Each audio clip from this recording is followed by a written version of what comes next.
High court para 90 speed start. સદરવ ગામના અરજદારોનાએ Jetpur Pavi police station first ગુના રજિસ્ટર્ડ નંબર 40/19 કામે ઇપીકો કલમ 143, 147, 148, 149 મુજબના ગુનાના કામે આગોતરા જામીન ઉપર મુક્ત કરવા અરજ કરેલ છે.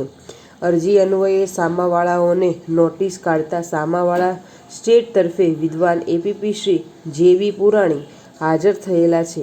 તેઓએ આંક 5થી પીએસઆઈ એસ.આર. ભરવાડ જેતપુર પાવી નાઓનું સોગંદનામું રજૂ કરી અરજદારની આગોતરા જામીન અરજીનો વિરોધ કરેલ છે અને આગોતરા જામીન અરજી રદ કરવા અરજ કરેલ છે. અરજદારો તરફે વિદ્વાન એડવોકેટ શ્રી એસ.એસ. મલેક તથા સામાવાળા સ્ટેટ તરફે એપીપી શ્રી જે.બી. પુરાણી તરફે દલીલો સાંભળે તથા જામીન અરજીના વિરુદ્ધનું સોગંદનામું વંચાણે લીધું.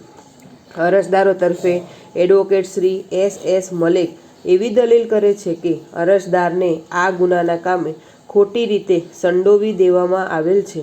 આ ગુનાના કામે તદ્દન ખોટી રીતે સંડોવી દીધેલ છે.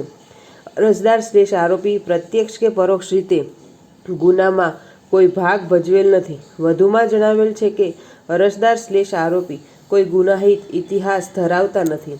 અરજદારો છોટા ઉદેપુરના સ્થાનિક રહીશ છે. સ્થાવર જંગમ મિલકત ધરાવે છે. અરજદાર / આરોપી ઉપર તેમના કુટુંબના ભરણપોષણનો આધાર છે. નાસી ભાગી જાય તેવા નથી. આ ગુનાના કામે અરજદારની પોલીસ કસ્ટડીમાં અટકાયતમાં લેવાની જરૂરિયાત છે. ફરિયાદ પક્ષ તરફે કોઈ રજૂઆત નથી. અરજદાર વિરુદ્ધની પ્રથમ બાતમી રિપોર્ટમાં પાછળથી ઇપીકો કલમ 326 મુજબના ગુનાનો રિપોર્ટ પોલીસ તરફથી રજૂ કરવામાં આવેલ છે. ફરિયાદ પક્ષ હકીકત વંચાણે લેતા તથા કથિત હથિયારનો ઉપયોગ તેમજ ઈજા થયેલના લક્ષમાં લેતા ઇપીકો કલમ 326 મુજબનો કોઈ પ્રથમ દર્શનીય ગુનો બનતો નથી. હાલના અરજદાર પક્ષે ફરિયાદી વિરુદ્ધ એક ફરિયાદ જેતપુર પાવી પોલીસ સ્ટેશનમાં આપવામાં આવેલ છે. જો અરજદારની આગોતરા જામીન અરજી મંજૂર કરવામાં નહીં આવે તો તેઓને વિના કારણે પોલીસ યાતનાનો ભોગ બનવું પડશે. ટૂંકમાં પોલીસની તપાસ કાર્યવાહી નિષ્પક્ષ નથી તેવી રજૂઆત છે. જેથી આગોતરા જામીન અરજી મંજૂર કરવા અરજ કરેલી છે.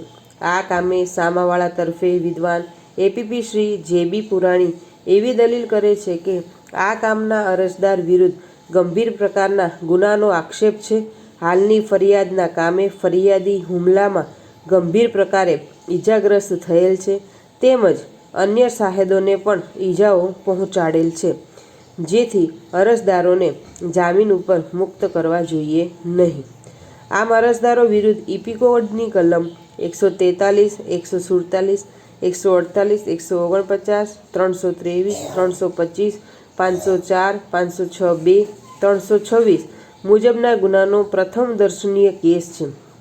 જેથી અરજદારોને આરોપીઓને જામીન પર મુક્ત કરવા જોઈએ નહીં. આમ જામીન અરજી મંજૂર કરવા દલીલ કરેલ છે. પક્ષકારોના એડવોકેટની દલીલો, પોલીસ તપાસના કાગળો અને સોગંદનામું વંચાણે લીધું.